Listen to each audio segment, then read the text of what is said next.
Lá na frente do colégio tem aqueles para colocar os resíduos lá, tem de pilha, de chinelos, tampinhas.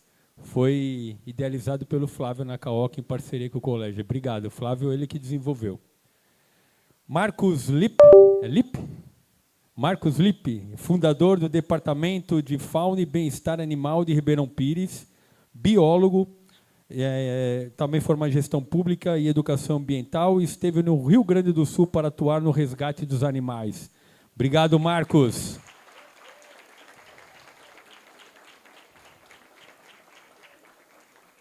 João Viana, estudante de Ciências Sociais na USP, estrategista de comunicação política, primeiro suplente de vereador em São Bernardo do Campo e ativista das cidades sustentáveis. Obrigado, João. Um prazer. E para completar esse grande time, tenho a satisfação de chamar a nossa professora de educação ambiental, a Luana Capelari. Luana, é com você. Mais uma vez eu agradeço a todos. Obrigado, gente.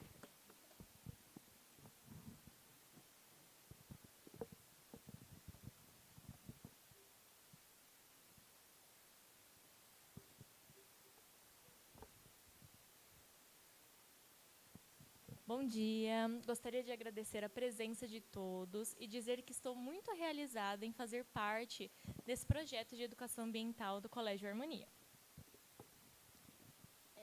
Em 2022, em parceria com a XEM Ambiental e o Flávio, implementamos o Circuito da Reciclagem, que está em ação até hoje na escola. Temos diversos projetos em andamento também. Nesse ano, o colégio foi vencedor do Prêmio Nacional de Gestão Educacional, PNGE 2024, na categoria Inovação Acadêmico-Pedagógica, com o projeto Educação Ambiental como componente curricular. O Flávio costuma dizer uma frase muito interessante, que é: onde houver ódio, que eu leve amor. Onde houver resíduos, que levemos a reciclagem.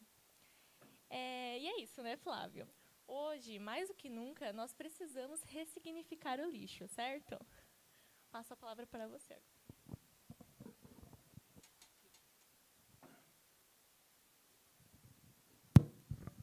Pessoal, bom dia. Muito contente de estar aqui com vocês. Para você ter uma ideia, eu participava aqui, viu disso, de bailes da colônia japonesa, exatamente nesse salão aqui. Isso faz muito tempo, né? Hoje eu estou com 51 anos. Vou falar um pouco da minha formação para vocês que estão em época de vestibular. Acho que é importante vocês entenderem um pouco da minha trajetória, né? Eu fiz colégio público, né? Depois fiz Senai, torneiro plástico, torneiro mecânico pelo Senai, técnico em plástico. Depois eu fiz ciências da computação. Fiz uma pós-graduação em gestão de projetos e, mais recentemente, um mestrado em sustentabilidade, né, em arquitetura e urbanismo. Você fala assim, nossa, mas que formação maluca, né, Luana? E esse mix de formações me ajuda hoje, né, aos 51 anos, a praticar e exercer o meu Ikigai, né, que é meu propósito de vida. Né? Em 2008, eu comecei a estudar a questão do lixo, do descarte, como nós nos afastamos dos nossos resíduos. Nos afastamos por quê? Porque você faz aquele saquinho lá que você tira do banheiro, da cozinha, do lixo, coloca na rua, passa um caminhão e leva, você fala, ufa, levaram o meu lixo. Né? Esse lixo vai para algum lugar, ele vai para um aterro. No Brasil ainda existem quase 2.000 lixões, que é a diferença de lixão para aterro. Lixão é uma montanha de lixo. Aterro, você vai organizando em camadas, e ele só pode virar parque público ao final da sua vida útil, em torno de 20, 25 anos. Então, você imagina, em média, cada brasileiro gera 1 quilo de resíduo por dia, que vai para o aterro.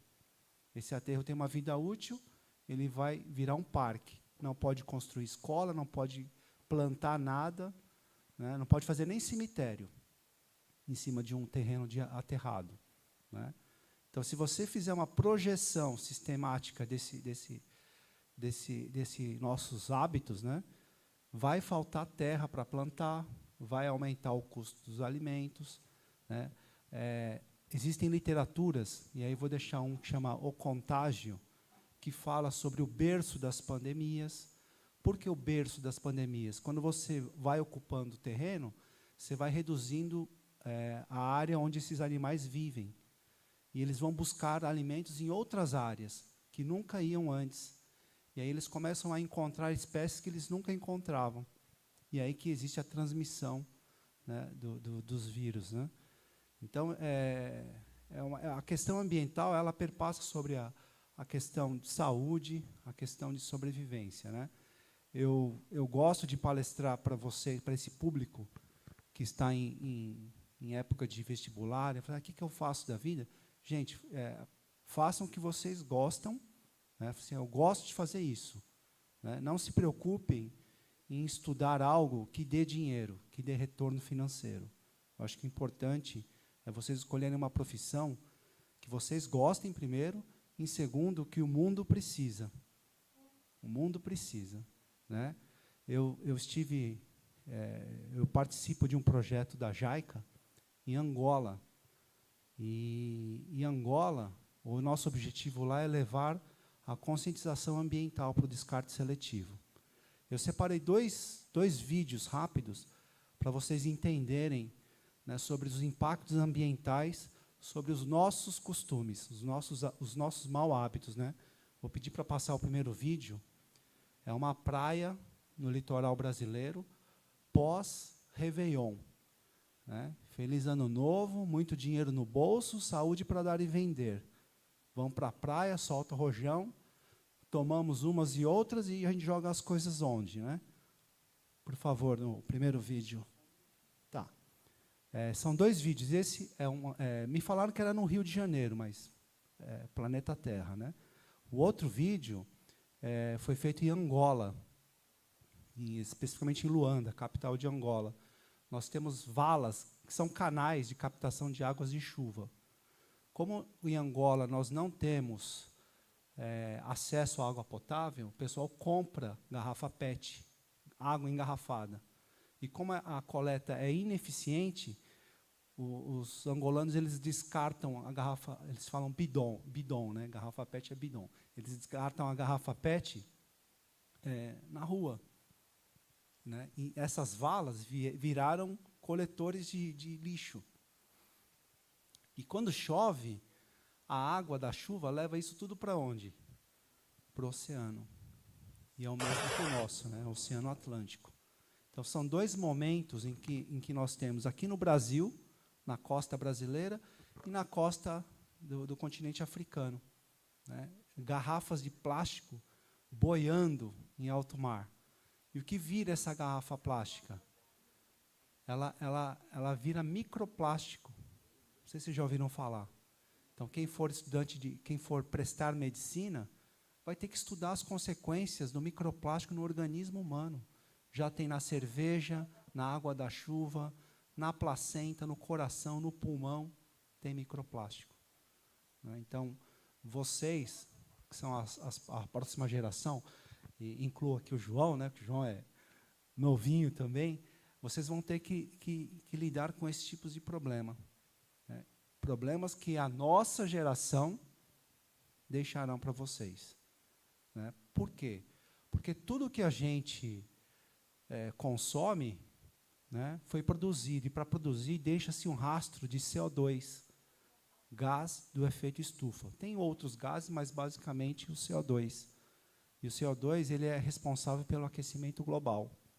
Já não se fala mais aquecimento global, fala-se emergências climáticas. Por quê? Porque é tanto calor quanto frio, né? Em chuvas imensas, inundações, né? Então, são emergências climáticas que o termo utiliza. E tudo isso se deve a uma nova era, que não sei se já ouviram falar, Luana, antropoceno. É a era em que o ser humano começa a destruir o seu meio ambiente, o meio ambiente que ele vive, né? Então, sabendo desses dados todos, eu comecei, em São Caetano, a desenvolver a coleta seletiva de resíduos que não têm valor na cadeia de reciclagem. Ou seja, você descarta um resíduo na sua casa para reciclagem, chega na cooperativa, esse resíduo ele passa na esteira e ninguém pega. Cai no último bag, esse bag vai para onde? Vai para o aterro. Então, o resíduo reciclável, alguns deles, eles passeiam da nossa casa para a cooperativa e vai para o aterro. Por exemplo, né, vidros de esmalte. O que vocês fazem com vidro de esmalte quando vem, se seca, enjoei? A maioria das pessoas jogam vidro de esmalte onde? No lixo comum. Né? Vai ficar, vidro é inerte, mas ele vai ficar enterrado por gerações ali no aterro. Até o dia em que os vossos netos forem procurar algum lugar para plantar, vão revirar o aterro, né, João? E vão se deparar com coisas enterradas como esmalte. Calçados. O que vocês fazem com os calçados de vocês? Né? Calçados, a mesma coisa. A maioria que eu ouço, Lana, o meu calçado, quando fica velho, eu faço uma doação. Tá, mas quem recebe essa doação? Vai usar mais um pouco e vai jogar onde? No lixo. Né? E tem cenas que você vê calçados na represa Billings, o nosso reservatório de água. Calçados descartados na represa Billings, em São Bernardo, inclusive. Né? E a JAICA, ela já investiu milhões de dólares para fazer um assoreamento ali na represa. Né? Isso foi há 10, 12 anos atrás. E continuamos descartando, né, incorretamente. Né? Eu fiquei muito contente quando a Cindy, ela me levou lá na entrada, eu vi lá os coletores de tampinha, de pilha. Vocês estão fazendo um projeto de uniforme, né? Reutilização de uniforme. Por quê? Porque é muito importante isso, não pelo fato de você, né, separar, tal, mas você separando a tampinha em casa, você começa a prestar atenção nos outros resíduos. Então, a tampinha, além de ajudar uma ONG, você começa a separar e começa a falar assim, se eu separo a tampinha, o que acontece com a minha caneta, materiais de escrita? Que vira e mexe, a gente também não secou, joga no lixo. Né? E esse projeto, ele tem... Eu vou deixar depois uma cópia com os nossos convidados, mas ele cria gatilhos. Né? O vídeo está pronto? Então, por favor... o PET. Gente, dá uma olhadinha pós-Réveillon.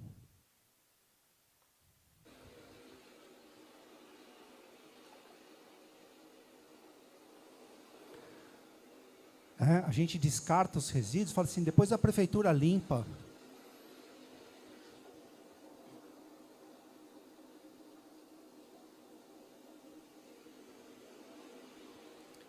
Pode colocar outro. Isso aqui é Brasil, tá? Agora, de Angola. Posso levantar, Ana?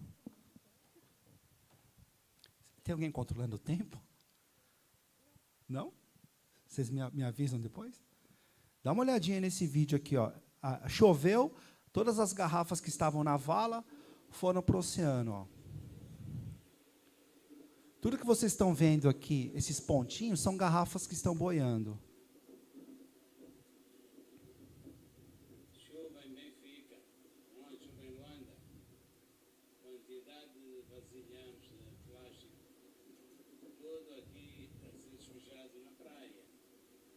É uma tristeza. Obrigado. Mas ainda bem que há tanto vasilhame para essa visita. Gente, triste, não é?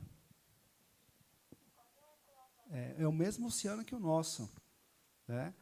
E aí eu comecei a pensar, o que eu posso fazer? Né? Acho que é uma pergunta que todo mundo se faz. Né? O que eu posso fazer para que isso não aconteça, ou para que isso seja mitigado, seja reduzido? Né? Então, eu comecei a construir alguns coletores.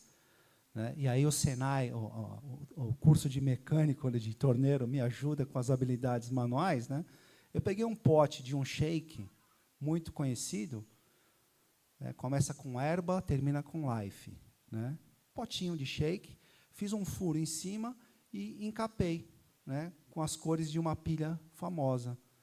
E coloquei lá, ó, descarte aqui pilhas e baterias. Esse coletor, gente, não precisa ser assim. Você pode pegar uma garrafinha PET, escrever lá pilhas e deixar na sua casa. Por quê? Porque isso aqui é um coletor caseiro, isso aqui é o gatilho. Se você troca a pilha do relógio, se você não tiver um coletor específico na sua casa, fatalmente a pilha vai para o lixo comum. Quando enche esse coletor, para onde que eu levo? Para onde você vem todo dia. Onde você vem todo dia? Aqui no colégio. Então, aqui no colégio, ou em academias, igrejas, eu desenvolvi um coletor que eu chamo de PEV, um ponto de entrega voluntária. Esse aqui é uma versão que eu deixo em condomínios. Né? Gente, é um galão d'água vencido, que ia para reciclagem ou ia para o lixo, um disco de vinil da Xuxa, esse aqui é da Xuxa, esse aqui, né? um EVA que a indústria jogava fora, e um cano, que é um resíduo da indústria da construção civil. Né? Aí eu fiz um coletor, um PEV de pilha. Então, quando enche isso aqui na sua casa, eu vou na academia, tem um desse lá. Então, você faz o quê? Descarta aqui. E quando enche esse? Para onde que eu levo? Já existe, para pilhas e baterias e eletroeletrônicos, a Green Electron. Existem outras, mas a Green Electron, ela retira, ela tem pontos em shoppings, materiais de construção, que são cabines. E aí alguém tem que tirar isso aqui, esvaziar isso e levar onde? No coletor da Green Electron. Por quê? Porque eles são responsáveis em retirar isso aqui do meio ambiente. A Política Nacional de Resíduos Sólidos, né, quem for estudar direito, é a Lei 12.305, de agosto de 2010. Política Nacional de Resíduos Sólidos. Ela fala o quê? Fabricante, importador, distribuidor, comerciante e consumidor são responsáveis, é a responsabilidade compartilhada da logística reversa do resíduo. Ou seja, quem colocou no mercado tem que também o quê? Retirar. Então, isso já funciona para pilha, já funciona para óleo, pneu, alguns tipos de resíduos mais problemáticos já existem acordos setoriais. Então, o que é o projeto? Ele faz a ponte do consumidor até a entidade gestora. Né? Por quê? Porque não adianta lá na ONU, na Conferência das Partes, as lideranças mundiais falarem assim, vamos reduzir as emissões de carbono, vamos reduzir a matriz energética de petróleo, lá em cima, na pirâmide. E aqui na base, o consumidor não sabe nem como descartar recicláveis secos e úmidos, né? Nem sabe o que é orgânico, como que descarta a compostagem. Então, esse projeto ele visa incentivar o consumidor ou motivar o consumidor a descartar corretamente. É um projeto que virou tema da minha dissertação, defendida recentemente, que eu vou fazer questão de entregar aqui para o João uma cópia, porque ele também está na política. Né? Eu acho que é importante as lideranças, as novas lideranças, né, conhecerem as causas ambientais. Então, eu queria deixar um convite para vocês, né, observem o consumo de vocês. Desde quando você acorda, que você vai escovar o dente, a escova de dente não é reciclada. Por quê? Porque ela tem insertos metálicos que seguram as cerdas, que inviabilizam a reciclagem da escova. Né? Então, desde quando você acorda, você está gerando resíduo. Só que nós temos que repensar o nosso consumo para tentar frear as emissões de CO2, né, de gás carbônico. Então, eu queria deixar aqui um convite para vocês, estudem as questões ambientais, porque, na minha percepção, as questões engenharia ambiental, técnico ambiental, é a profissão do futuro. Medicina também para as questões, né, das consequências, mas as questões ambientais, biologia é importante, né, acho que tudo tem a sua importância, mas você tem que querer, você tem que gostar. Acho que isso é a chave aí para vocês terem sucesso. E parabenizar aqui o Colégio Harmonia por levantar essa questão. Como disse o diretor Edilson, o Dia do Meio Ambiente deveria ser o ano todo, né? Porque é uma questão de sobrevivência, né? Eu queria terminar minha fala com uma frase do Papa Francisco. É uma carta encíclica que ele escreveu em 2015, chamado Laudato Si, né? Louvado seja. Se você digitar Laudato Si, você vai encontrar essa carta. E tem uma parte do apelo que ele fala sobre a família humana, né? Devemos unir a família humana para cuidar da nossa casa comum. Muito obrigado.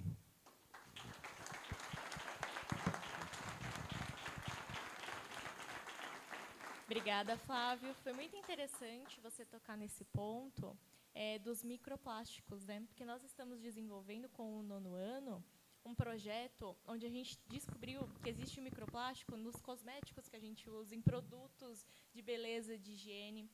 Então, a gente está desenvolvendo até um shampoo sólido, a gente vai tentar fazer, para reduzir mesmo esse uso de embalagens, né? Porque, realmente, como você disse, não existe o jogar fora. A gente precisa se responsabilizar pelo que a gente gera e pelo que a gente consome, né? Então, vamos lá. Existe uma frase que diz que a verdadeira abundância é estar em harmonia com a natureza. Marcos, você que fundou o Departamento de Fauna e Bem-Estar Animal de Ribeirão Pires, conta pra gente um pouquinho do seu trabalho e quais são os seus maiores desafios. Bom dia a todos. Primeiro eu quero agradecer o convite, Colégio Harmonia, a toda a equipe aqui, os nossos colegas também, tá junto com a gente. Bom, eu venho de uma formação da área de turismo, atuo há um pouco mais de 20 anos com turismo ecológico, com ecoturismo. Tenho formação também na área de gestão pública e agora estou me formando biólogo. A biologia, a formação em biologia, ela veio por conta da paixão, né? Durante muito tempo, eu jurava que eu ia ser veterinário, por conta do meu contato com a fauna. Trabalhei durante anos, talvez 7 anos, para ser mais exato, na Câmara Municipal, né, como assessor político, como chefe de gabinete, principalmente elaborando projetos voltados para as questões ambientais, em especial a causa animal. E a causa animal aqui não se restringe só a cães e gatos, né, mas toda a fauna, em especial os silvestres, que muitas vezes não têm atenção devida. Como Ribeirão Pires está situada num corredor ecológico super importante, que é a Serra do Mar, que vem lá do Paraná, vai até o Rio de Janeiro, infelizmente, ela está sendo fragmentada por conta do avanço urbano. A instituir o Departamento de Proteção à Fauna e Bem-Estar Animal em Ribeirão Pires foi super importante para a gente elaborar políticas públicas voltadas para as questões ambientais. A gente trabalha a educação ambiental semanalmente lá em Ribeirão Pires, nas escolas. Isso faz parte do calendário semanal das escolas públicas, das escolas estaduais, municipais, as privadas e as que tratam de alunos também com autismo. E a Praesp, agora também a gente está começando a dar algumas palestras lá. Então, é uma educação inclusiva, fazer com que os jovens e as crianças, os adultos também, sintam parte dessa responsabilidade. Quando a gente criou o departamento, a gente pensou em fazer o trabalho de fiscalização, resgate, reabilitação, destinação de animais silvestres e fiscalização de maus-tratos de animais domésticos. Por quê?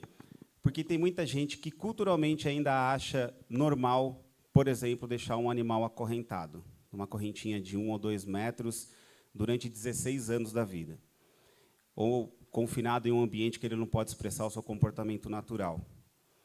Então, você fazer esse tipo de abordagem, principalmente para as crianças, que têm esse impulso de querer ter um animal dentro de casa, é super importante você começar a estimular essas crianças em relação à responsabilidade que ela vai ter durante todos esses 16 anos que o animal vai viver com ela dentro do ambiente familiar. Tá? Geralmente, os jovens e as crianças acabam transferindo essa responsabilidade para os pais, que não queriam esse animal. E aí esse animal acaba sofrendo maus tratos durante o período da vida. Então, Então, quando a gente vai numa fiscalização de maus tratos, a gente tenta entender o cenário de como é que esse animal ele foi adquirido e como é que está sendo feito os cuidados com ele. E nossa equipe, que é composta por veterinários, biólogos, engenheiros ambientais, zootecnistas, são pessoas técnicas que precisam aplicar de forma efetiva uma orientação, de uma linguagem simples para as pessoas entenderem como é que se faz o trabalho com o animal. E tem surtido efeito, e esse efeito ele não é imediato, ele é a médio e a longo prazo. E a gente sabia disso. Quando foi instituído, em julho de 2021, que foi criado o departamento, a gente sabia que a gente ia colher isso depois de 2 anos. E agora que a gente está vendo os resultados.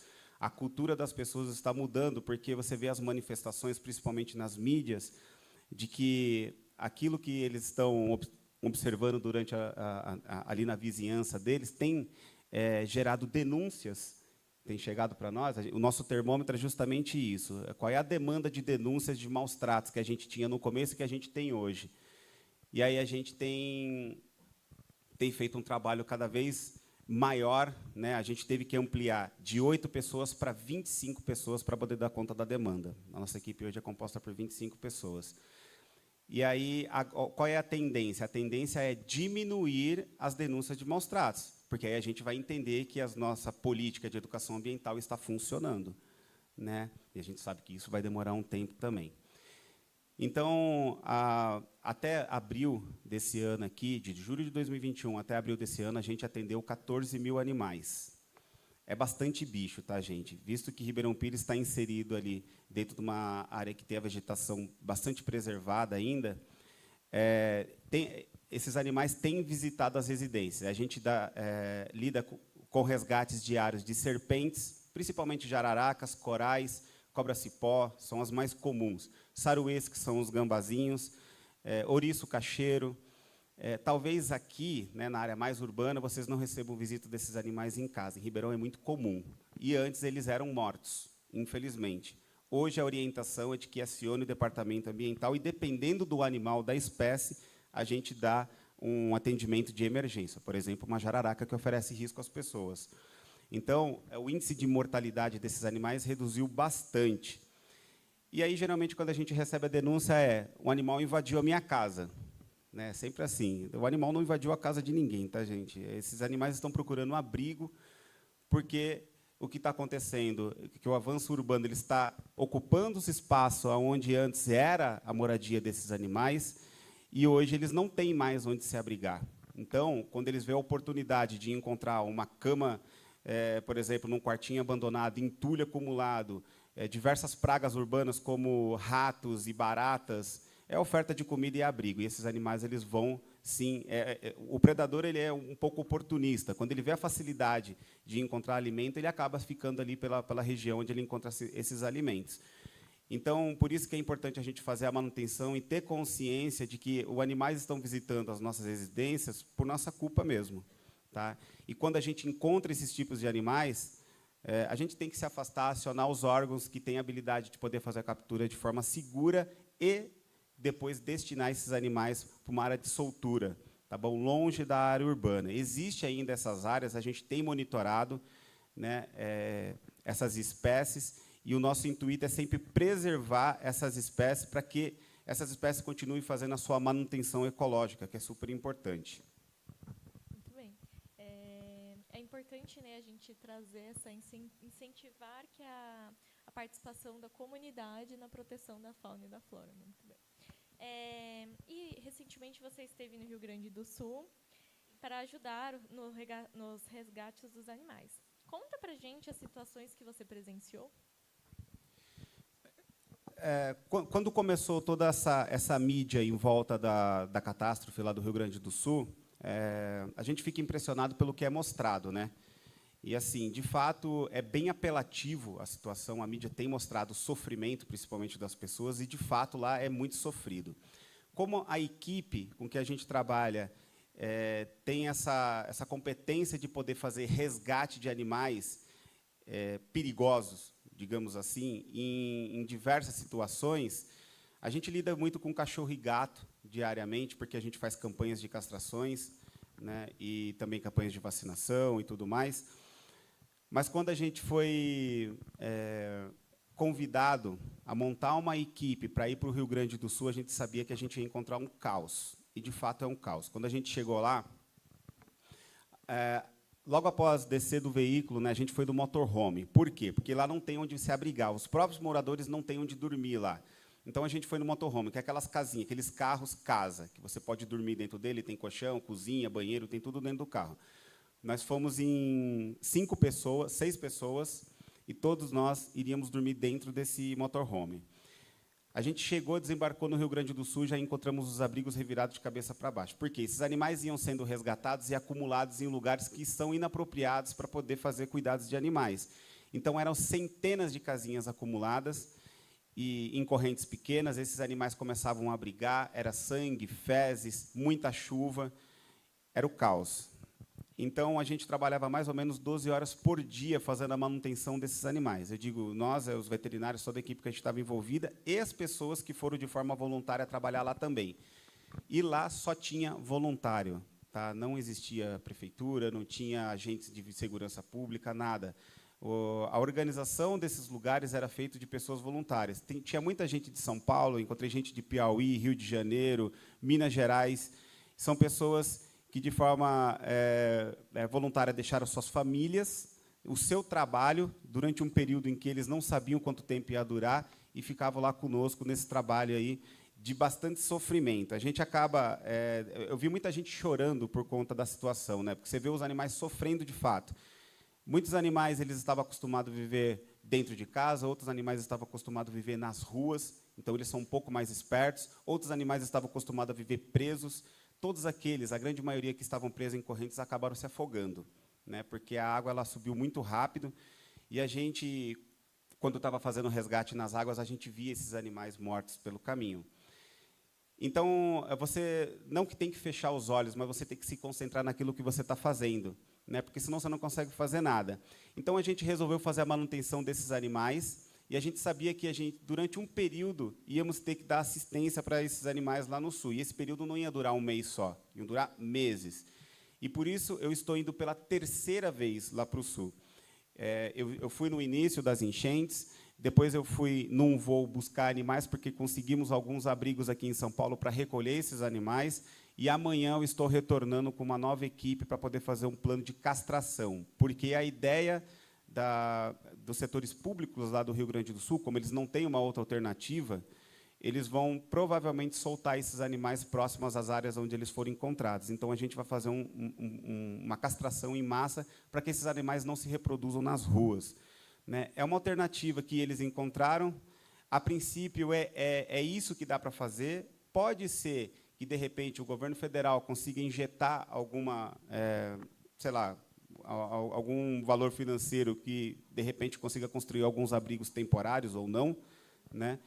E a gente consiga ver esses animais aí sendo mantidos abrigados de forma segura, né? Porque os abrigos que esses animais estão sendo alugados, né? Toda a injeção financeira que está vindo são fontes de adoção, de pessoas que estão vendo através da internet. As instituições que são sérias têm recebido esses recursos e têm colocado a mão na massa lá para poder abrigar esses animais de forma segura. E muitos deles têm trazido aqui para São Paulo esses animais aí. E são cerca de 20 mil animais. É muito bicho para a gente cuidar. Isso é muito importante, né, você trazer isso, porque é um trabalho tão essencial, né, importante, e a gente aqui assim não tem noção disso, né, porque a gente não está lá, não está tendo contato, né. Agora a gente vai começar um plano de adoção, né? Por quê? Porque há a esperança de que os familiares venham buscar os seus animais. Então, quando a gente estava no resgate, o que a gente fazia? Teve situações, por exemplo, que a gente estava na água, porque antes de entrar na água ficam as famílias esperando carona nos barcos para poder chegar às suas casas e alimentar os animais que ficaram lá. E a gente encontrou numa dessas um senhor que ele estava procurando alguém que levasse ele até o conjunto habitacional onde ele morava, que era bem afastado, para alimentar o gato dele, que já estava 15 dias sem comer, ou sem alimento, né? Sem comer, talvez 15 dias o animal não sobrevive, mas ele encontrou alguma fonte de alimento lá. Ele falou que, quando ele saiu e foi resgatado, ele deixou um pouco mais de alimento, que ele sabia que ia demorar para voltar. Enfim, demos carona para esse senhor, chegamos numa área em que ainda não tinha sido feito esse trabalho de resgate, e antes de chegar no apartamento dele, eram 3 blocos, mais ou menos uns 200 apartamentos. A gente ouviu os latidos de cachorro vindo de um dos apartamentos. Como o nosso foco era levar ele até a casa dele, a gente deixou ele na casa dele para alimentar o gato, e aí a gente se propôs a procurar esses animais. Só que você tinha que entrar, quebrar a janela, arrombar a porta do apartamento e começar a procurar. E os blocos não tinham acesso de um bloco para o outro, né? E a gente entrou nos 3, 4 apartamentos, onde a gente achava que era, não encontramos esses animais, e ele tinha terminado de alimentar o gato, estava vivo, ele deixou lá para mais 2 semanas o alimento, não sabia quanto tempo ia demorar para baixar a água, a gente resgatou, trouxe esse senhor junto conosco, e ele falou, esses animais estão no bloco de lá, e a entrada é por entrada X, e a gente foi. Encontramos os animais. Eram 8 cachorros que tinham sido colocados dentro de um apartamento, porque na hora que começou a encher, acho que toda a vizinhança juntou os cachorros dentro do apartamento, abriu um saco de ração lá e deixou eles lá. A gente encontrou eles. Uma das fêmeas estava no cio.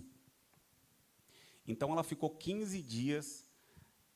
É bem triste. Muito sangue a gente encontrou no lugar. É um cenário assim bem comovente. E qual que era o maior problema? A gente não podia recolher os animais porque os abrigos não estavam mais aceitando. O que a gente ia fazer com 8 cachorros e aquela cachorrinha machucada? Então, a gente se propôs a abrir as portas do corredor do apartamento, tinham vários sofás, a gente deixou um saco de ração, água o suficiente, e fomos retornando durante os dias que a gente estava lá para fazer a alimentação desses cachorros. Depois, a gente conseguiu um lugar para a cachorrinha, resgatamos ela, deixamos o endereço e o telefone do lugar onde ela estava, e aí, para minha surpresa, agora, no início dessa semana, a senhora entrou em contato com um abrigo onde estava o animal, dizendo que ela tinha retornado ao apartamento, viu o aviso e conseguiu trazer a cachorrinha novamente de volta. E os outros animais estavam bem. Então, assim, esse é um trabalho que eu estive envolvido, né? Fora centenas de outros, né? de outros resgatistas que também têm acontecido. E a gente tem visto com frequência muitas pessoas procurarem seus animais. Isso comove, isso move a gente. Né? Mas os que não serão mais procurados, que serão abandonados, é o que é o grande problema. O que a gente vai fazer com eles? Vamos passar agora para o João. João, nós estamos desenvolvendo, com o 8º ano, nós estamos falando bastante sobre as cidades sustentáveis. Né? E no seu Instagram, você traz bastante essa comunicação jovem. Né? E aí eu queria que você explicasse um pouco para eles quais seriam as estratégias que você utiliza para sensibilizar a população e os governantes sobre a importância desses aspectos e promover a implementação de práticas sustentáveis na cidade de São Bernardo do Campo. Obrigado, Luana.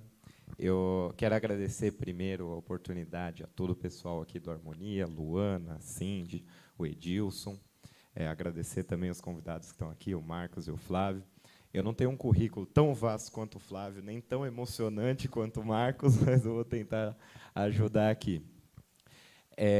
Luana, eu acho que eu sempre que eu vou falar de sustentabilidade, eu gosto de começar com uma frase de um sociólogo, porque eu sou quase sociólogo, falta um mês para eu me formar, se tudo der certo, de um sociólogo chamado Ulrich Beck, que é um sociólogo alemão, que escreveu um livro chamado Sociedade do Risco. Falando muito rapidamente sobre esse livro, ele fala sobre os impactos socioambientais da mudança ali do final do século XX para agora para o século XXI. Esse livro é de 1986 e já tinha problema com isso, para vocês verem como essa discussão já é antiga e agora é mais que urgente, na minha opinião. E é por isso que a gente já... acredito que todo mundo já tenha ouvido falar de ebulição global, que é o tamanho da emergência que a gente está. Mas, nesse livro, esse sociólogo ele diz uma frase que eu acho muito interessante, que ele diz que a gente precisa pensar globalmente e agir localmente. O que isso significa? A gente consegue ver, teve uma catástrofe em Brumadinho, teve uma catástrofe lá no Rio Grande do Sul, teve uma catástrofe em outro país, no país X, no país Y. Mas isso, por mais que venha o Marcos contar a história dele, da experiência dele, por mais que a gente veja na mídia pessoas falando sobre as experiências dela em cada um desses lugares, é sempre meio distante, né? Mesmo quando tem enchente aqui em São Bernardo, às vezes é meio distante também. Então, as pessoas, em geral, acabam não tomando a dimensão do problema que a gente está, até a gente perceber, como o Flávio disse, que o esmalte, quando acaba, os nossos netos vão poder encontrar em algum lugar, porque ele não vai ter se decomposto ainda. Então, quando a gente fala de pensar globalmente, é a gente compreender que isso está acontecendo em todo lugar, esses problemas ambientais, e quando a gente fala de agir localmente, é a gente entender quais são as pequenas coisas que a gente pode fazer, e o Flávio trouxe bastante disso, para a gente conseguir mudar e fazer a nossa parte para mudar. Pensando agora numa questão pública, falando sobre poder público, a gente tem muitas cidades que já são condecoradas como cidades inteligentes, cidades sustentáveis. No Brasil mesmo, se eu não me engano, Curitiba ganhou um prêmio recentemente de cidade inteligente, de cidade sustentável. Florianópolis também é um grande exemplo. Mas o grande ponto, por exemplo, é como que a gente, meros mortais, vamos influenciar o poder público a fazer alguma coisa. É engraçado, eu vou pegar aqui um exemplo, nada a ver com sustentabilidade, mas com certeza vocês viram a briga lá da Luana Piovani com o Neymar, né, sobre a privatização das praias, etc. e tal. Esse projeto ele foi aprovado na Câmara, já, se eu não me engano, no ano passado, e ninguém falou nada. Provavelmente vocês nem sabiam que isso tinha sido aprovado na Câmara. Esse projeto ele estava em pauta no Senado, porque tudo que é aprovado na Câmara precisa ser depois aprovado no Senado. E, por conta dessa treta, Luana Piovani, Neymar, Defante, aí foi virando uma loucura, o projeto foi retirado de pauta, que é um negócio assim que você fala, pô, então a Luana Piovani e o Neymar, que inclusive era a favor do projeto, ajudaram a retirar um projeto de pauta, é um negócio muito louco. Ninguém é deputado, ninguém é político, ninguém é nada disso. Da mesma maneira, nós, meros mortais, também podemos influenciar dessa maneira.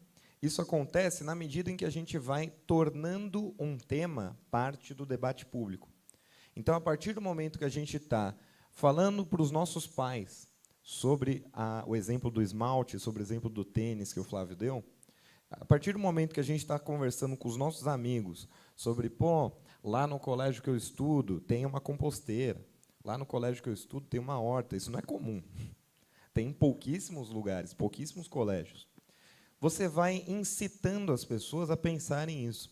Um exemplo que também não tem tanto a ver com sustentabilidade, mas que eu acho que é muito ilustrativo disso não sei se vocês já perceberam, a fiação que fica nos postes, como ela é uma loucura.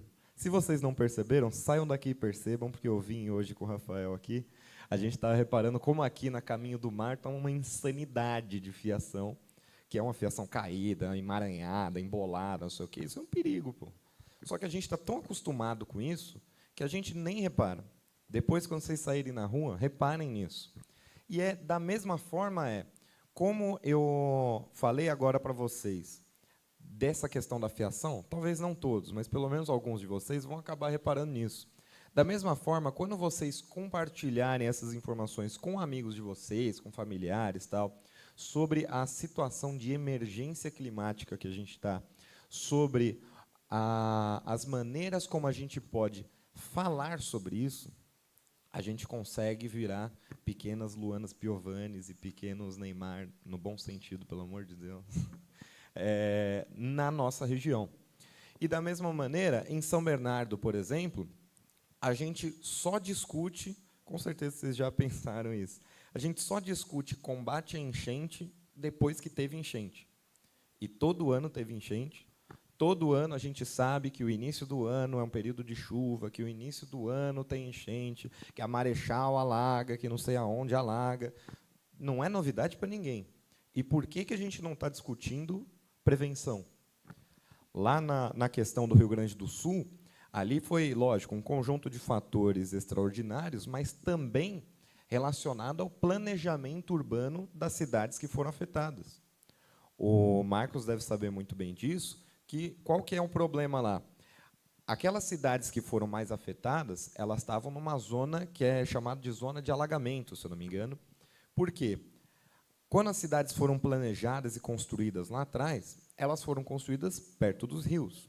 E onde que fica o rio? Ele fica na parte mais baixa do solo. Então, a gente tem montanha de um lado, montanha do outro, aqui no meio tem o rio, e as cidades foram construídas aqui no meio, nesse vale. Como as cidades ali mais afetadas estão em bacias hidrográficas muito fortes, que tem uma área pluvial muito grande, ali, quando a gente acontece de ter o que teve, que foi El Niño, uma zona de pressão aqui no meio, que juntou um monte de chuva lá, as cidades não aguentam. E não é novidade isso. Toda cidade que está cercada de montanha, que está numa bacia hidrográfica forte, ela está propensa a um alagamento daquele tamanho, um pouco maior, um pouco menor. E aí é uma discussão sobre planejamento urbano. Voltando aqui para São Bernardo, que eu vou e volto, né? Mas voltando aqui para São Bernardo, a gente sabe que a gente tem a represa Billings que corta São Bernardo. A gente sabe que a gente tem um monte de rio que passa até aqui pelo centro que estão encanados. O que acontece quando você canaliza um rio? O pessoal que está estudando para o vestibular aí já deve saber. Você faz com que um rio, que antes era cheio de meandros, né, que são as curvazinhas do rio, você deixa ele reto, e aí, quando o rio está reto, em vez de curvo, ele é mais rápido. Então, o fluxo de água é mais rápido. Então, passa mais água em menos tempo, e, com isso, a gente está mais propenso, quando tem uma chuva e alaga isso, a ter uma enchente. E aí, isso se soma a pessoas jogando lixo e entupindo bueiro, isso se soma a uma coleta seletiva errada, isso se soma aqueles N fatores que todo mundo já ouviu falar, e aí a gente entra sempre de novo nisso. É um elefante branco na sala, a sustentabilidade. Todo mundo sabe que é importante, mas o que a gente está fazendo? A gente está falando sobre isso? A gente está tentando, pelo menos um pouco, descartar as pilhas de uma maneira correta, os eletrônicos? A gente está fazendo alguma coisa? Então, eu acho que, para a gente... E aí, voltando para o planejamento urbano, para a gente discutir o planejamento urbano de uma cidade, é começar por esses elefantes brancos. É começar por, o que São Bernardo está fazendo para melhorar a enchente que terá no início do próximo ano? É junho, gente. Dá tempo de fazer alguma coisa. Mas a gente está fazendo? Vamos esperar chegar janeiro? Esperar chegar fevereiro, aí vamos lamentar o que aconteceu, tal. Entendeu? Então, beleza, a gente tem um trabalho aqui para montar lá o raio do piscinão, tudo mais, que ajuda mesmo. Só que a gente está em 2024, a gente não pode achar que soluções da década de 90 vão resolver os problemas de 2024. A gente tem hoje já desenvolvido, por exemplo, um asfalto permeável. Porque qual que é a questão do asfalto? Você asfaltar uma rua. Você tira a permeabilidade do solo. Fui eu isso? Você tira a permeabilidade do solo. Quando você tira a permeabilidade do solo, ele está mais propenso a ter uma enchente. Por quê? A chuva cai, não entra na terra, a terra não absorve, a água fica em cima. E aí vai juntando água, vai juntando água, vai juntando água, vai juntando água, até essa água encontrar algum lugar para sair. Quando a gente fala de um asfalto permeável, é um asfalto mesmo, é igualzinho um asfalto, só que ele tem pequenas saídas de água para que a água consiga, em vez de ficar suspensa ali em cima do asfalto, ela entre em contato com a terra e seja absorvida. Lógico, grandes inovações assim são sempre caras, não sei o quê, não dá para a gente chegar e falar, não, então vamos fazer asfalto no Brasil inteiro permeável, não dá. Mas a gente não vai começar, a gente não vai pegar, por exemplo, trechos que são famosos por ter enchente aqui em São Bernardo, ali no Demar, que tem a Miro Vetorazo. Tem um monte de trecho, com certeza vocês devem pensar pelo menos um ou dois aí, que a gente sabe que sempre acontece. A gente não pode começar por ali? A gente não pode pegar que seja um quarteirão da Marechal e fazer e ver o que acontece? E aí, daqui 1, 2 meses, a gente pega outro quarteirão. Daqui 1, 2 meses, a gente pega outro quarteirão. E aí o que, que acontece? Quando a gente tem um planejamento de cidade, um planejamento urbano, a gente evita essas catástrofes, como aconteceu no Rio Grande do Sul, que não era nenhuma novidade. Assim como não é nenhuma novidade São Bernardo alagar. Não é novidade. Vai chover. E a gente não está preparado. Então, eu acho que o grande ponto é, a partir do momento que vocês começarem a ter um olhar crítico sobre a vida e sobre o mundo, vocês começam a enxergar o que são esses elefantes brancos na sala, que muitas vezes nossos pais não viram, os nossos avós não viram, e ninguém no nosso entorno viu, porque as pessoas, em geral, não são incitadas a ter esse olhar crítico. Vocês podem reparar que, se vocês falarem, por exemplo, daquela questão do fio, que é um negócio que todo mundo sempre passa batido, mas está no dia a dia de todo mundo, com certeza, pelo menos alguém da família de vocês vai falar, nossa, verdade, não tinha reparado. E aí você começa a perceber o quão grotesco está a situação. Eu fiz muito vídeo já sobre isso, falando sobre fiação, não sei o quê. Até comentei com o pessoal que trabalha comigo depois. Falei, cara, eu estou falando de vários pontos da cidade, eu reparei hoje, e isso foi tipo 2 meses atrás, eu reparei hoje que na frente da minha casa tem um poste todo. Posso nem usar a palavra, né? Mas todo ferrado, na frente da minha casa, e eu não tinha visto. E eu passo por lá todo dia. Provavelmente, vocês vão ter um desse na frente da casa de vocês. Se não tiver, é só olhar aqui na Caminho do Mar, que eu vindo para cá eu já reparei. Então, eu acho que o grande ponto, Luana, para encerrar, é essa questão. E tem uma outra coisa que eu queria falar também. Ontem foi aprovado um projeto na Câmara dos Deputados, que já tinha sido aprovado no Senado, vai para a sanção do presidente, que é um projeto que trata sobre as diretrizes, sobre a política nacional de adaptação à mudança climática. Tem um nome bonito, parece que a gente vai resolver tudo, tal, mas enfim. É um pequeno passo para a gente começar a dar diretrizes para as cidades. Qual que é o grande ponto desse projeto? A gente começa, o projeto, quem quiser pesquisar depois, se eu não me engano, é 4.129 de 2021. Você colocar PL 4129 2021, aparece. O grande ponto desse projeto a gente começa, e isso é bem embrionário, mas a gente começa a discutir uma união entre os 3 entes federativos, município, estado e União, que é o governo federal, para falar sobre, beleza, vamos pegar a cidade X aqui, São Bernardo. São Bernardo, qual que é o problema que você tem aí e como que a gente pode se alinhar aqui para propor uma solução? E isso tem vários pilares, desde agricultura, recursos hídricos, saúde, a própria questão das enchentes. E isso tem vários pilares listados já no projeto para que exista o mínimo que ninguém falou até hoje. Ninguém falou até hoje, antes de ter uma catástrofe, sobre, talvez o governo federal devesse conversar com o governo estadual. Será que é uma boa ideia? E o governo federal e estadual conversar com o governo municipal? Falando assim, parece tão o mínimo, né?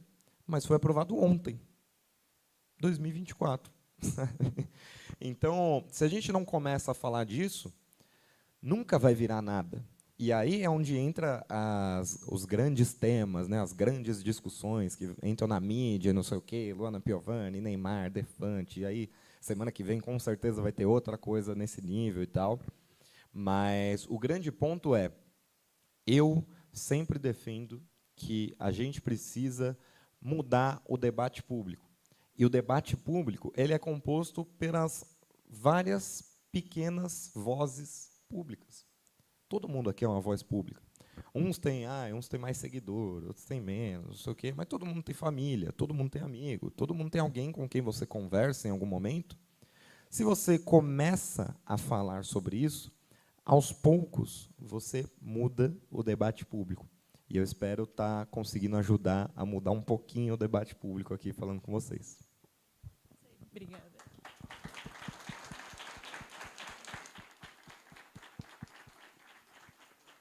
nós vamos abrir para perguntas. Alguém gostaria de fazer alguma pergunta? Também. Peraí, já chega aí.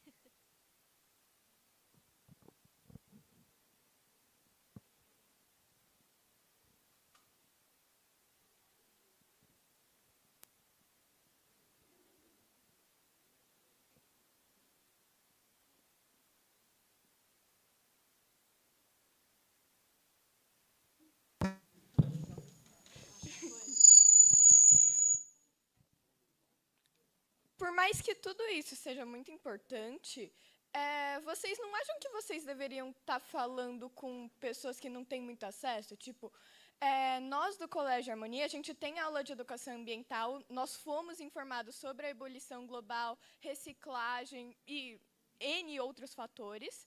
Porém, no Brasil, como nós sabemos, existe muita desigualdade social. E não acho que deveria ser mais aplicado na questão das pessoas de mais baixa renda, que não têm muito acesso à informação, não sabem como reciclar, e também como é que elas podem ter acesso a coisas que ajudem o meio ambiente. Por exemplo, as escovas de bambu, que disseram que as escovas de plástico têm não lembro o que é agora, mas que... Metal, obrigada. Que não permite a reciclagem. Então, a escova de bambu, atualmente, está um pouco mais cara. Pode ser, não sei quanto está hoje, mas vamos supor que seja R$ 2, R$ 3 a mais. São R$ 2, R$ 3 que pesam no bolso de uma pessoa de baixa renda que não tem o que pôr na mesa. Então, o que a gente pode fazer para informar essas pessoas e ajudar a comunidade brasileira a focar na questão ambiental, na questão da maior parte da população? Porque nós, de classe média, podemos ajudar e temos mais consciência sobre isso. Não todos, claro, mas a base da pirâmide não está informada, que é uma das partes mais importantes, afinal, é a maior parte da população.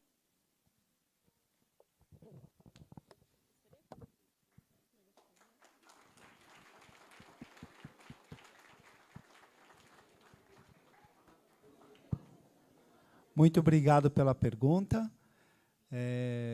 Com essa profundidade, seu nome é? Lilian. Parabéns, Lilian, pelo seu ponto de vista, muito importante. Eu costumo dizer que na reciclagem, João, você tem 2 tipos de resíduos na reciclagem: o filé e o osso. Né? O que é o filé? Latinha de alumínio, óleo de cozinha, eletrônico. Isso é filé, todo mundo quer. E o osso? O osso é vidro de esmalte, pilha, isopor. Né? São resíduos que você separa como reciclável e tem reciclagem, só que ninguém quer. Por quê? Porque é barato, é volumoso, dá trabalho. Né? E a escova de dente, ela entra no resíduo osso. Né? Quando você fala da escova de bambu, realmente ela é mais cara. Né? E pouquíssimas pessoas têm acesso à escova de bambu, ainda. Né? Mas precisamos consumir cada vez mais escova de bambu para que ela chegue num preço compatível com a escova normal. Né? Os resíduos do tipo filé, Lilian, a própria vulnerabilidade social, ela retira isso do meio ambiente. Ou seja, você está na praia tomando um refrigerante em lata, né? Tem alguém do lado esperando. Aí você fala assim, pois não? Não, já acabou? Ah, já. A latinha de alumínio, ela chega a valer R$ 6,00 o quilo. Então, a classe baixa, né, que é a base, que é a maioria, ela sobrevive do descarte seletivo dos nossos resíduos. E como levar essa informação para a classe menos favorecida de informações? É através de palestras como essa, através de vocês que vão se formar, que têm essa visão ambiental diferenciada, que vocês vão poder transmitir depois para as outras pessoas. É lento, é trabalhoso, mas precisamos começar. Né? O João trouxe uma causa aqui. O João, 23 anos, João? 23 anos. Ele já participou do processo democrático das eleições municipais. Gente, essa é uma ferramenta muito importante. Procurem candidatos que tenham conhecimento das causas ambientais. Por quê? Porque normalmente fala-se muito de educação, saúde e segurança. Gente, precisamos colocar em pauta as questões ambientais. Então, quando vocês participarem de algum discurso político, levantem a mão, assim como a Aline, e falem: eu quero fazer uma pergunta para o senhor. Qual que é os seus projetos, as suas ideias para as questões ambientais? O candidato não pode gaguejar. Não pode. Ele tem que saber por quê. Porque isso pertence ao nosso dia a dia, gente. Né? Deixa eu só fazer uma pergunta aqui. Quem tem cachorro? Quando vocês vão passear com o cachorro, vocês não levam um saquinho plástico para catar o cocô? O cachorro faz cocô. O que você faz? Você pega o cocô, inverte o saquinho, dá um nó e joga onde? Na primeira lixeira que você encontrar, certo? Vai passar a limpeza pública, vai pegar esse cocô e vai para onde esse cocô com plástico? Vai para o aterro. O cocô do seu cachorro, o cocô do seu cachorro vai ficar enterrado ali no plástico e ele não vai se decompor, ele vai apodrecer lá dentro junto com o plástico. Plástico, 300 a 400 anos para virar microplástico. Imagina quanto cocô de cachorro nós temos em saco plástico. O que você pode fazer? Já utilize o papel de pão, o saquinho de pão, que é papel. 3, 4 anos ele se decompõe. São pequenas mudanças de hábitos que vocês vão poder tornar o meio ambiente mais saudável. Não sei se meus amigos querem complementar alguma coisa, por favor. O plástico biodegradável também demora, né? Essa é uma dúvida que muita gente tem. Boa questionamento. Gente, tem lá o plástico biodegradável, mas eu me pergunto assim, quem fiscaliza se é realmente biodegradável? Tem o selinho ali da instituição. Mas será que de fato é biodegradável? Sabe aquele mexedor de café? Já está proibido na cidade de São Paulo, mas os restaurantes continuam utilizando. Aí, o que você faz, Flávio? Vou mostrar aqui para vocês. Aqui, ó. Eu carrego a minha colherzinha aqui. Ó, Aí, quando eu vou tomar café, minha esposa fala assim: credo, você usa essa colher que você carrega? Eu uso, mas eu higienizo antes. Eu faço assim, ó. Aí eu misturo. Não, brincadeira, gente. Todo lugar tem álcool gel.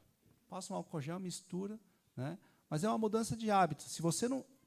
se eu não estou com a minha colherzinha no bolso, fatalmente eu vou usar a colherzinha de plástico.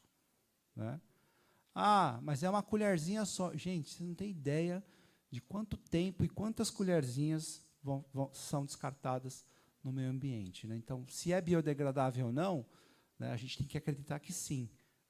Mas tem uma questão, nada se perde, nada se cria, tudo se transforma. Então, o biodegradável, ele vai se decompor na natureza. Se for de fato biodegradável, como é a base de mandioca, a base de amido, beleza, tranquilo. Mas o problema é auditar essas produções. Acho que o grande segredo é reduzir o consumo. Você deixar de usar para que seja produzido menos. O plástico é resíduo do petróleo, gente. A nafta é craqueada e vira plástico. Então vai parar de produzir plástico? Não vai, por quê? Porque petróleo é extraído diariamente. Então, plástico é resíduo do petróleo. Então, nós temos que realmente cobrar os fornecedores, os fabricantes, a produzir embalagens mais sustentáveis. Obrigado, Flávio. E outra coisa, os canudos também, Em Ribeirão Pires foi proibido a distribuição dos comércios por canudos, só é permitido o canudo biodegradável, ou de papel. Também tem o canudo de papel. E existem os dispositivos de saquinhos biodegradáveis, aí cabe a fiscalização, fazer esse papel aí de ver se é ou não, nos espaços PET. Em Ribeirão Pires, agora, toda a área pública ela é pet-friendly, permite que os animais visitem, inclusive, os departamentos em que as pessoas trabalham, funcionários públicos mesmo, um dia da semana é permitido isso daí. E dentro dos parques também, eles autorizam o acesso dos animais. tendo espaços reservados para esses animais correrem soltos, né, desde que esteja cercada a área, e os dispositivos para fazer o catacaca, né. E aí, aproveitando o gancho em relação à coleta seletiva, em Ribeirão Pires tem a coleta seletiva, que é bairro a bairro, as cooperativas fazem esse trabalho, a prefeitura tem um convênio com a cooperativa de oferecer o caminhão e funcionários para que esse material seja recolhido porta a porta e depois destinado para as cooperativas. As cooperativas se queixam de que esse material tem chegado em pouco volume porque as pessoas não têm contribuído. Lá dentro do departamento, a gente está fazendo um trabalho de receber as tampinhas PET, isso daí em várias cidades tem feito esse papel aí, para depois converter em ração animal. As ONGs sempre se queixando também de falta de alimentação para os bichos. Então, a gente conseguiu fazer com as escolas o recolhimento desse material e, por mês, mais ou menos meia tonelada são recolhidos. É pouco, é bem pouco. Meia tonelada, a gente viu que, se a gente fizer um plano mais eficiente, a comunicação mais ampla, a gente consegue aumentar, triplicar esse volume aí, pelo menos. Além disso, as garrafas PET, que são as garrafas de refrigerante, polietileno, né? Que é a garrafa de água ou a garrafa de refrigerante, elas são também convertidas em rações. A gente tem um projeto chamado Tigela Cheia, que todo mês a gente distribui ração para aquelas pessoas que levarem esse material. Então, 1 quilo de plástico equivale a 1 quilo de ração. Tem funcionado. A gente já distribuiu mais de 1,5 tonelada em 4 etapas desse projeto aí. Assim, é um trabalho formiguinha, mas que tem levado essa consciência aí das pessoas recolher isso, tirar de circulação esse material aí que seria descartado. Eu queria só complementar um pouco a resposta da Lilian. Lilian? Eu acho, Lilian, que é muito legal essa preocupação. Eu acho que é uma preocupação que a gente devia ter para todos os temas, não só sustentabilidade, porque hoje a gente tem um problema de desigualdade a nível Brasil e a nível mundial, que, infelizmente, ainda é muito jogado a culpa desse problema nas pessoas, muito mais do que nos poderes públicos. Para dar um exemplo que acho que ilustra bem, hoje o consumo de água no mundo, ele é, se eu não me engano, 70% feito pela agricultura. Então, 70% do consumo de água é agricultura, pecuária, todas essas questões. 20% é da indústria. 10% é a gente. Então, a gente cresceu, especialmente a geração dos nossos pais, cresceu muito ouvindo essa coisa de tem que tomar banho rápido, tem que desligar a torneira enquanto escova o dente. E é verdade, isso ajuda. Só que isso ajuda numa proporção de 10%. Se a gente não começa a falar dos outros 90%, a gente nunca vai chegar nesse nível de sustentabilidade que a gente procura.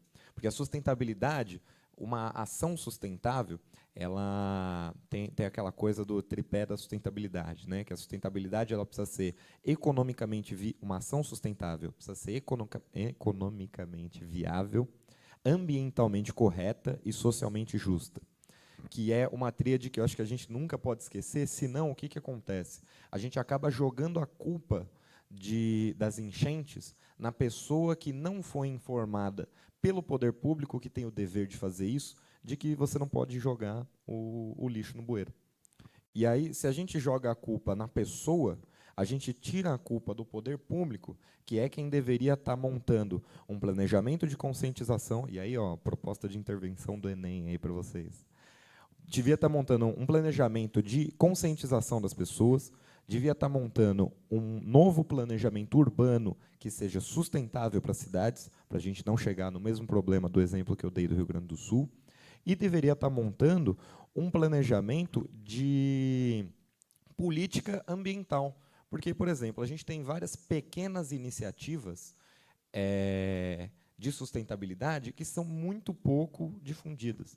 Eu estava comentando aqui com a Luana, com a Cindy e com o Edilson, antes da gente entrar, que a gente tem em São Bernardo um programa chamado IPTU Verde.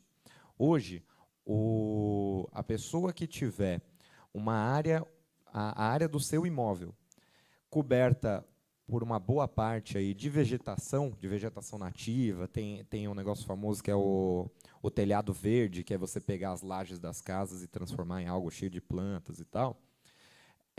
Você consegue ter um desconto no IPTU pela prefeitura, de até 80%.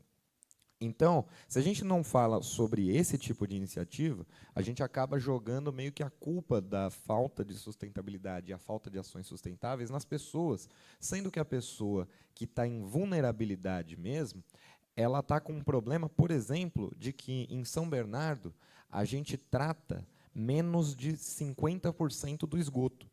Então, hoje, a gente tem uma bela parcela da população que tem que conviver com um córrego do lado da casa dela. E ela não vai remeter isso a um nível de, não, precisamos difundir o IPTU verde. Ela vai remeter isso a... como eu posso dizer, sem falar palavrão? Mas ela vai ficar muito irritada, sabe? Ela vai ficar possessa com um negócio desse e ela não vai ter sem programas de conscientização e todos os outros pontos que eu levantei aqui, ela não vai ter uma noção sustentável do que está acontecendo ali, de como a gente precisa mexer no saneamento do Brasil, especialmente em São Bernardo, que é o mais atrasado em questão de saneamento no ABC. Então, assim, a gente precisa ter, sim, esse pensamento de que, beleza, se a gente quer falar de sustentabilidade, a gente tem que ir lá na base da pirâmide e tem que falar com essas pessoas. Mas também a gente não pode deixar de cobrar quem realmente deveria estar fazendo isso, que é quem tem uma obrigação constitucional de fazer isso, que é a prefeitura, o governo do estado e o governo federal.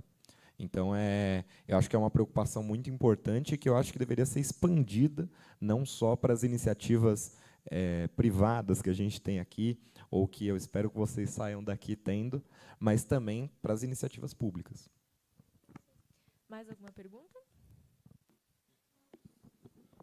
Eu não sei se o nome dele é Marcos, mas falando do Rio Grande do Sul, qual foi o caso que você mais se emocionou no Rio Grande do Sul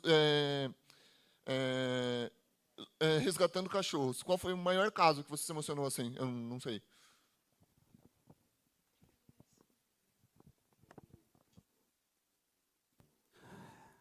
O caso que mais me comoveu, na verdade, ele não estava especificamente ligado ao animal, e sim aos moradores, as pessoas que estavam ajudando nós voluntários. Os moradores lá, eles estavam, no sentido literal da palavra mesmo, acumulados em espaços que os cabiam. Por exemplo, mãe, filho, avô, tudo dentro do mesmo cômodo. E, mesmo assim, essas pessoas estavam na beira da água para receber os voluntários, oferecer comida, oferecer café, durante o tempo que a gente permanecia nos resgates. E cada história que a gente ouvia lá comovia bastante a gente, porque esses trabalhadores, principalmente as famílias de baixa renda, foram as mais atingidas, que elas moravam mais próximas dos rios, né?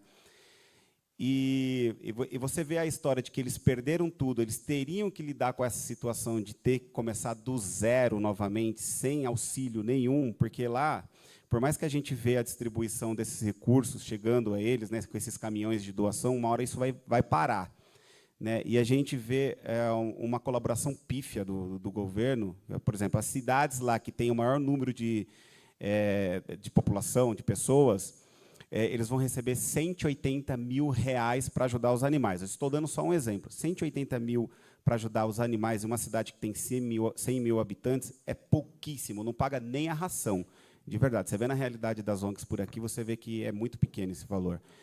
Então, eu devia ter um olhar mais aprofundado sobre as necessidades dessas pessoas, principalmente. Você auxiliando as pessoas conseguem reaver os seus animais. Comove, é difícil a gente ter que lidar com esse tipo de sofrimento, porque eles são muito duros, né? Os gaúchos são uns povos assim meio duros, eles não transparecem o sofrimento. Mas na hora que você começa a conversar, dá vontade de chorar, de verdade. E você vem com esse sofrimento para casa, e é difícil você conseguir diluir isso aí depois. Obrigado pela pergunta.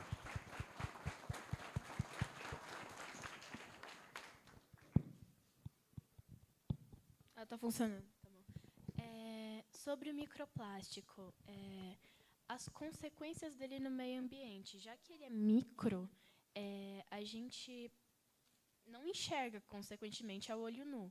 Então, seria possível de ter na comida que a gente come, tipo, para fertar... Eu sei que você já falou do início, mas eu fiquei com uma dúvida assim. Dos impactos que pode fazer no corpo e no meio ambiente sobre o microplástico, já que não pode ser visto a olho nu. Então, não dá para a gente procurar no peixe se tem microplástico lá. Tipo, a gente abre o peixe, nossa, microplástico, deixa eu tirar aqui. Não é... Então, essa é a minha pergunta. Obrigado. Seu nome é?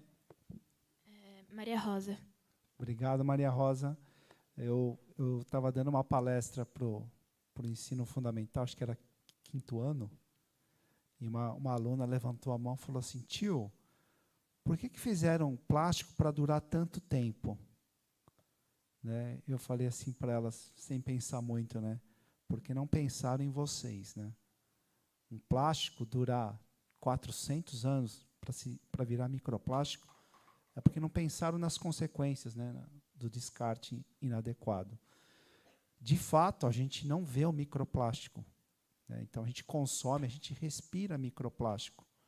Né? E, com certeza, as consequências para a saúde não devem ser, né, muito boas. Né? A medicina ainda não sabe dos impactos. Né? E a minha esperança, né, é que o consumo, nós consumidores, possamos fazer escolhas mais saudáveis. E a minha proposta de doutorado vai um pouco nessa linha, Maria Rosa. As embalagens, os eletroeletrônicos já têm aquele selo de eficiência energética, sabe? Aqueles coloridos, né? E a minha tese de doutorado vai ser nessa linha, né? Que as embalagens, que os produtos tenham um indicador de reciclabilidade. Né? Então, você vai comprar um milho, você vai comprar em lata ou em pack? Aquele que é um plástico multicamada, plástico e alumínio. Qual que você vai comprar? Milho, vamos ver, quem compra milho em lata, levanta a mão. Mesmo preço, R$3, vai. E o milho em pack, R$3, quem vai comprar? Né? Então, cada um tem uma escolha. Agora, se o pack tiver R$2 e a lata tiver 3, a maioria vai pegar o pack.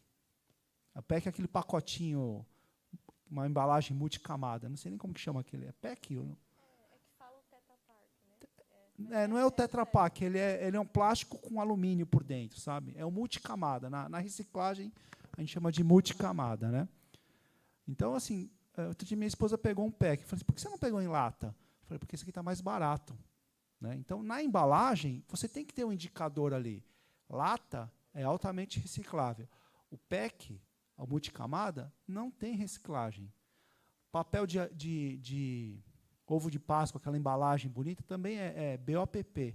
É um plástico, que também não...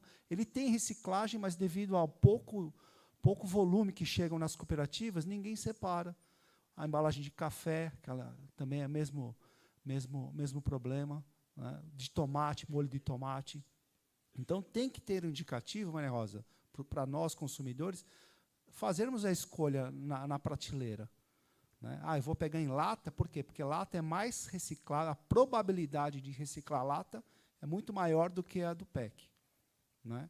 Enquanto nós não tomarmos as decisões corretas, mais saudáveis, continuaremos respirando microplástico. Continuaremos comendo, ingerindo, passando na pele, né, esfoliante. Né? Então, a indústria de cosmético alimentícia, devido à demanda, né, alimentícia principalmente, ela tem que colocar produtos mais acessíveis para a população não passar fome. Né? Então, você tem aqui alguns absurdos, né, na indústria de alimentos, que você fala assim, vamos fazer isso porque não podemos aumentar o valor, porque senão não é acessível. Né? Então, a parte de microplástico, eu acho que no futuro, aí é uma previsão minha, No futuro você vai ter lá um salgadinho, um alimento, um enlatado, e vai ter um selinho assim, né? Free microplastic.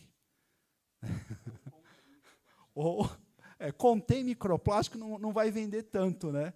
Assim como não tem. Isso. Contém soja transgênica, né? Então vai dar, contém microplástico. Você consome se você quiser. Mas isso é uma visão de futuro que eu espero que não aconteça, né?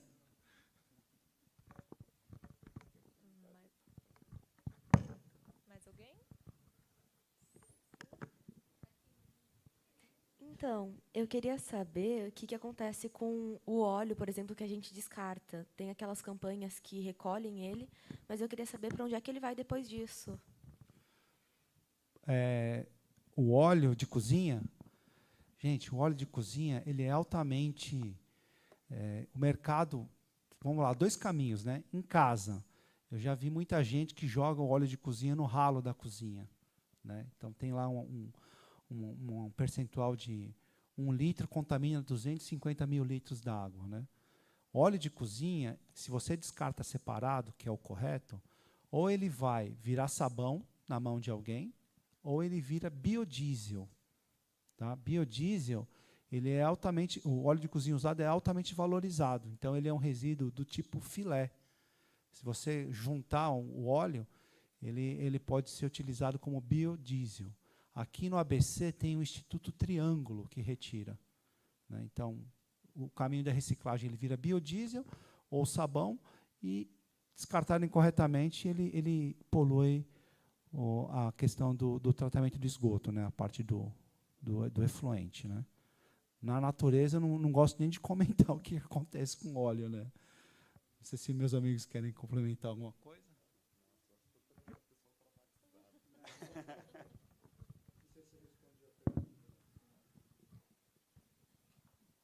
Vocês acham que, tipo, pessoas veganas ou vegetarianas contribuem para um ambiente mais, tipo, saudável? Porque, querendo ou não, elas não alimentam esse mercado de, tipo, animais que morrem, consequentemente gastando mais água, como ele falou, 70%, e também emissão de gases, que é muito forte. É isso. Bacana a pergunta, hein? Gente, eu queria deixar um livro, uma recomendação, uma sugestão de livro.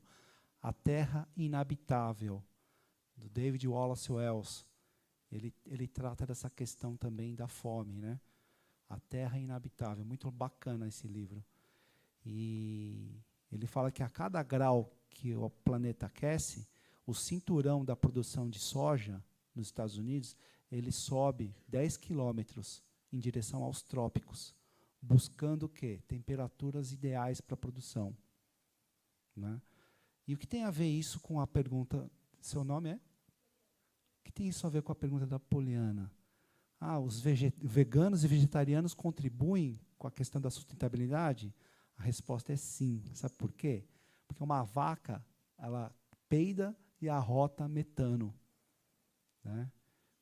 Ela peida metano. Se ela arrota metano, eu não sei, mas ela peida e arrota. E é muita vaca peidando e arrotando metano, que é um dos gases também do efeito estufa, né? Então, contribui?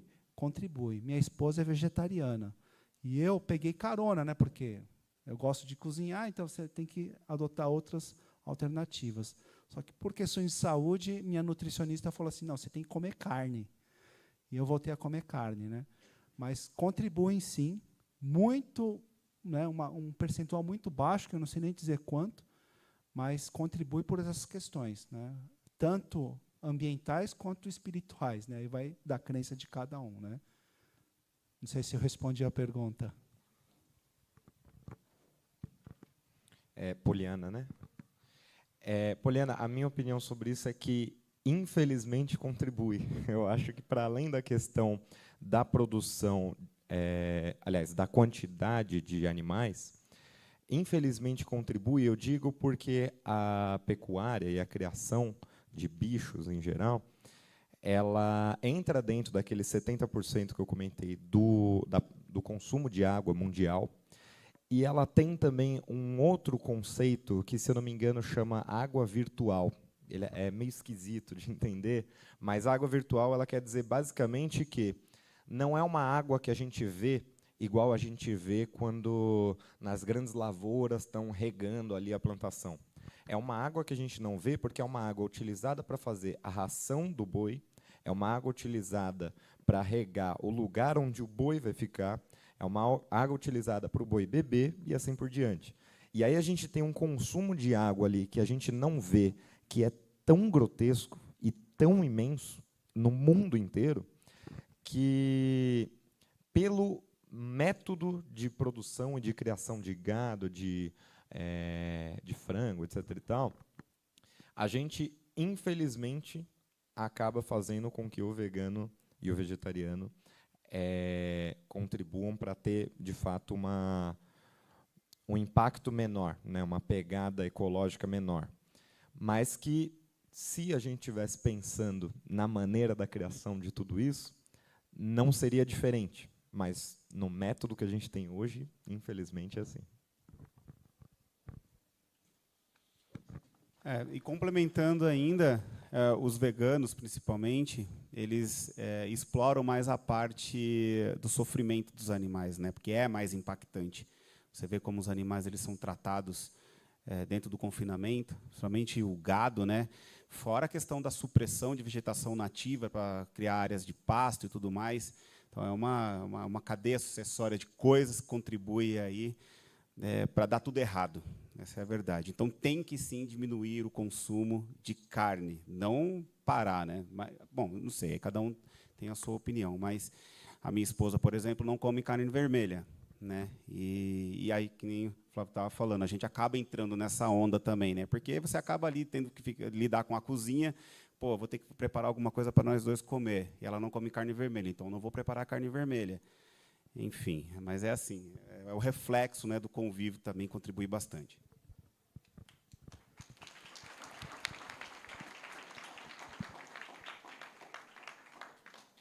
Então, foi falado do microplástico do plástico que ele foi feito para durar mais. E eu queria saber se tem alguma coisa que dá para mudar na hora de fazer o plástico para ele durar menos. Só pergunta difícil aqui, Luan. Não, bacana a pergunta. Gente, existem compostos plásticos que são à base de amido. Eu não vou lembrar o nome agora, de uma empresa que ela produz sacolas à base de amido. É uma sacola compostável, né? Então, o que eu vejo hoje no mercado? Vou falar sobre só dois aspectos, né? O primeiro a sacola compostável, ela é ótima, por quê? Porque o brasileiro ele leva essa sacola para casa para usar na lixeira, né? Coloca naquela lixeirinha em cima da pia. Poucas pessoas ainda têm o triturador. O aterro sanitário, gente, começa naquela lixeirinha. Tudo que você jogar ali, você vai colocar na rua e vai para o aterro. Se você coloca uma embalagem de plástico, o enforcador da linguiça que você tira ali, que é plástico, e joga ali, aquele enforcador é o mesmo material da tampinha. Então, você pode colocar junto com a tampinha, sem a tripa, né, da linguiça. Mas aquela sacolinha compostável, ela é ótima, por quê? Porque ela vai ser retirada, vai ser levada para o aterro, e ela não vai virar microplástico, porque ela é à base de amido, né, devidamente certificada. Então, ela vai se decompor ali no aterro. Então, já existem empresas que adotam a utilização de materiais plásticos à base de amido, à base de mandioca, né, e são considerados biodegradáveis. Por outro lado, existem as empresas que falam que são sustentáveis. Para quê? Para vender mais. Para vender mais. Isso aí já tem nome, chama greenwashing, né? A empresa fala que é sustentável, que é verde, que é aquilo, e, na verdade, é só para vender mais, só para poluir mais. Então, temos que tomar cuidado e observar essas questões, esses detalhes, né, da questão da composição do plástico. Mas, basicamente, a maioria dos plásticos são polímeros que vieram da nafta, que vieram do petróleo. Obrigado.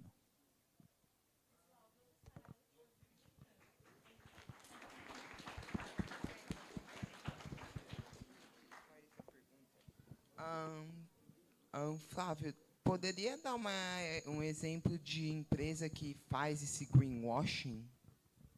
Pô, aí você me pegou, hein, rapaz? Eu não vou falar marcas, tá? Vou evitar falar marcas. Eu vou falar um caso que eu participei efetivamente, né? Quando eu vou para a praia, eu levo um pegador, sabe aquele pegador de lata que vende na Daiso? Eu distribuo aquilo ali, né? Eu estou na praia, minha esposa fala, vamos para a praia, mas você não leva o pegador. Eu falei assim, não, eu fico lá pegando, sabe? Virou um hobby. Eu encontrei, na areia da praia, muitas hastes flexíveis. Não vou falar a marca, tá? Uma azulzinha, aquela que a gente usa para limpar o ouvido. Na areia, rapaz. Não que tinha muito, mas a cada 5 metros quadrados eu encontrava um, sabe? Eu falei, nossa, mas você já viu alguém limpando o ouvido na praia assim? Eu também não. Eu falei, como que isso aqui veio parar aqui na praia, né? E aí eu fui pesquisar, né? Nas cidades litorâneas, nós não temos tratamento de esgoto. O que significa isso? Que o seu cocô, quando você dá descarga, através de emissários subterrâneos, é lançado em alto mar. Mas em alto mar.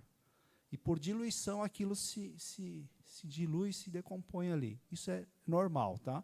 Não é aquela água que a gente pula na praia. Aquela é água pluvial, água de chuva, tá? Estou falando de emissários subterrâneos. Então, a pessoa na praia limpa o ouvido, joga ali, dá descarga e aquilo vai para alto mar. E a maré traz de volta para a gente e fica ali na praia. Esse é o caminho dessa haste flexível. Aí eu peguei, né, eu uso essa haste flexível. Eu juntei um pote usado, um pote de batata, eu uso e jogo lá, né? Jogo lá. A hora que encheu 3, 4, eu coloco no envelope, escrevo uma carta e mando para o fabricante. Assim, olha, a política nacional fala que vocês são responsáveis também. Então, eu estou fazendo a minha parte. Né? E a empresa fala assim, Flávio, nós estamos desenvolvendo produtos mais sustentáveis agora. Né? A haste de plástico está sendo substituída por papel. Né? E eu não vejo isso massivamente distribuído. Né? Então, em contrapartida, a empresa faz propaganda falando que ela apoia projetos sustentáveis, que ela faz isso, faz aquilo, apoia cooperativas, tal, mas, de fato, o problema está lá ainda. Né? Então, ela tem um produto que é líder de mercado, né? Mas ela não se esforça, de fato, para ela contribuir para que aquilo não aconteça mais. Né? Por quê? Tem uma frase, que vou pegar uma carona aqui na fala do João, sobre responsabilidade. Né? O mesmo Papa Francisco, ele fala assim, né? Quando não há um culpado e ninguém se sente responsável, é porque somos todos responsáveis. Né? Então, o greenwashing é para vender mais. Né? Não só vender, mas são pequenos esforços que as empresas fazem, mas ela repercute na questão do marketing. Né? Ou seja, as questões do... Já ouviram falar de ESG? Environment Social Governance, né, das empresas, que é uma governança socioambiental. O ESG não pode estar atrelado ao marketing. Não é que não pode. Né? Ela não tem que ficar pensando no marketing. Por quê? Porque o ESG atrelado ao marketing é greenwashing. É greenwashing. Né? Então, temos que observar, sempre tem detalhes assim que as questões do Rio Grande do Sul. Eu vi uma entidade responsável por coleta seletiva de um segmento específico, ela se solidarizando com as questões do Rio Grande do Sul.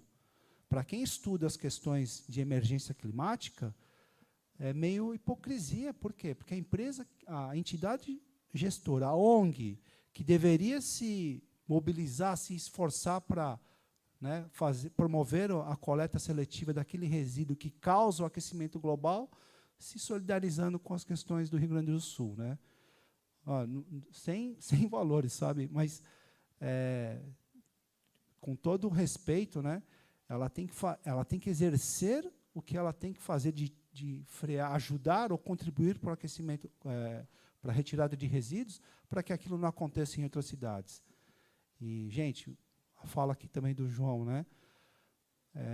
Cada vez mais os desastres naturais serão mais frequentes. Foi um evento extraordinário? Foi, mas cada vez mais vai ser menos extraordinário. Né? Infelizmente, é esse o cenário que que eu vejo para o futuro. Né? Só para terminar minha fala, em fevereiro de 2021, a NASA mandou a missão Perseverança para Marte, procurar condições favoráveis de vida em Marte. Por que será que procurando vida em água em Marte para... Eu fiquei pensando, se for habitável, vão mandar a escória ou a elite da humanidade? E se não for habitável, será que vão mandar os resíduos nossos para Marte, transformando num planeta aterro?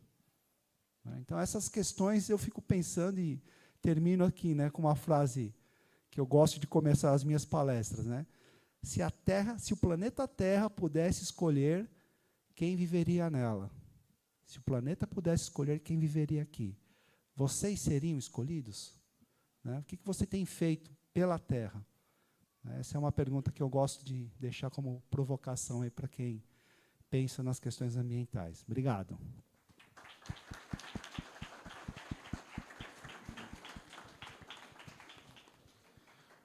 Bom, gente, agradeço participar aqui dessa conversa com vocês, né, e a oportunidade também de estar com você, cara, foi uma surpresa mesmo. Eu estava pesquisando o seu perfil, muito bacana, eu torço por você, de verdade, cara. É importante a gente ver pessoas jovens assim participando desse tipo de discussão, principalmente tratando da questão ambiental, que é fundamental e findável. Né? As pessoas pensam que é renovável, sim, tem que pensar que é renovável desde que a gente tenha responsabilidade, senão acaba. Simples assim. Então, obrigado a todos, tá? Pela oportunidade. Obrigado, Flávio.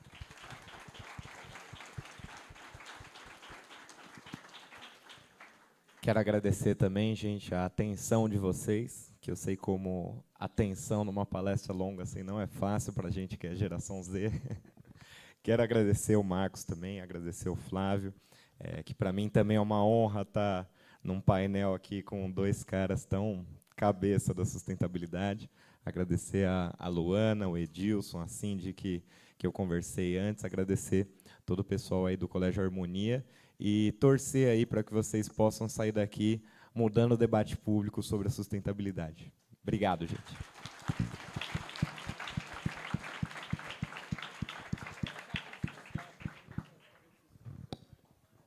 As redes sociais é @FlaNakaoka. Nakaoka é com K. É que eu sou japonês, não sei se deu para perceber. É Nakaoka, Nakaoka. A minha é @Marcus com U Lipe. Lipe é L-E-A-P. Liep. Marcus Lipe. Eu estou decepcionado que justo eu esqueci de falar isso. Né? Mas o meu é João Viana SBC. Viana com um N só.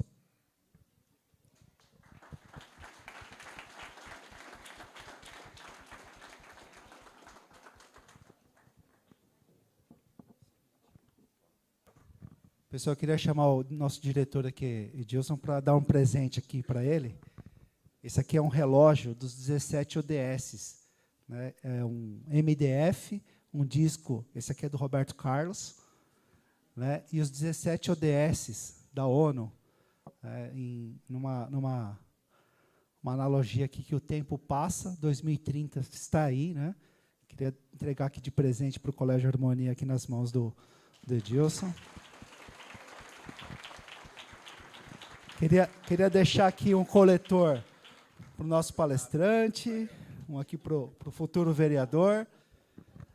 E esse aqui, João, é um coletor maior que eu queria presenteá-lo para você entregar lá em algum lugar, algum espaço público, um condomínio, que você queira entregar ali, por favor, deixar aqui um presente aqui para o João. Gente, esse mesmo coletor, a gente faz um coletor de esmaltes. Em São Caetano, nós temos 30 pontos de coleta, salões de beleza e loja de cosméticos. Estamos caminhando aí para 1 tonelada de esmalte coletado, que também é pouquíssimo, né? Mas é simbólico. Nós estamos procurando uma marca que possa apadrinhar o projeto. Obrigado, gente.